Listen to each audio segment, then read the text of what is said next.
First of all, I wanted to thank all the panelists. I think the presentations give us a lot of insight, and I think at the end of this session, we will all agree that they have enhanced our knowledge, and that we are leaving this room with some specific ideas on how we can make things move ahead. One thing I've noticed is that there aren't many sessions during this conference discussing this very important issue. And yet it is a very important issue. I think we should try to be a little bit more aggressive in the subsequent meetings so that we have more and more such sessions that discuss this issue, because there are a growing number of migrant workers and necessarily a growing number of migrant workers living with HIV who are facing the kind of difficulties and hurdles that we heard so eloquently from Owi. But I have a few questions. I didn't hear the word gender once in the presentations, and yet we know that there is a feminization of migrant workers. Who are they? Certainly they do have different experiences, and we need also to unpack and to have a kind of gender balanced view of the way these issues should be taken up.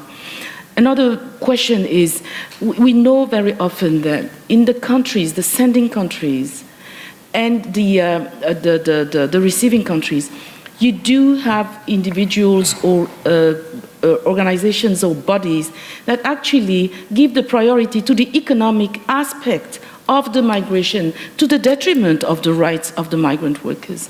We do have a lot of indelicate recruitment agencies in sending countries, and I think these are issues also that we should be looking at. Another issue which I think is important, and because we focus a lot on international migration, fine, but we know that there are 5 times more internal migrants.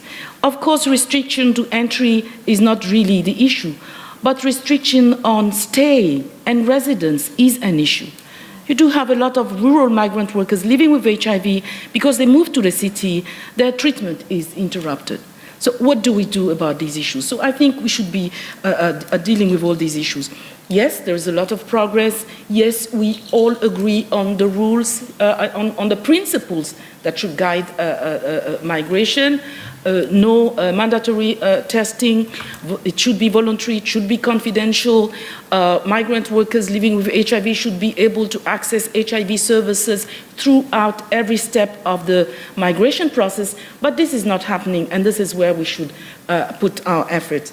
Lastly, I think it's very important that we continue building evidence, coming up with ideas in order to be able to provide very concrete proposals to policymakers, to program implementers, to recruitment agencies, and so on and so forth.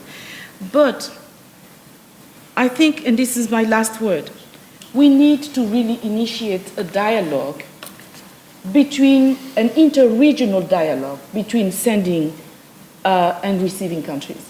There's a lot that has been done in this region. A few attempts that are made, for example, in the MENA region, this is the Middle East and North Africa. But we know that when talking about international migration, most of the traffic is between these two regions, and this dialogue is not actually taking place. With UNAIDS and other partners, we've been working separately with the two regions, hoping that at one point we'll bring them together, because I think it's only through dialogue that we can make progress.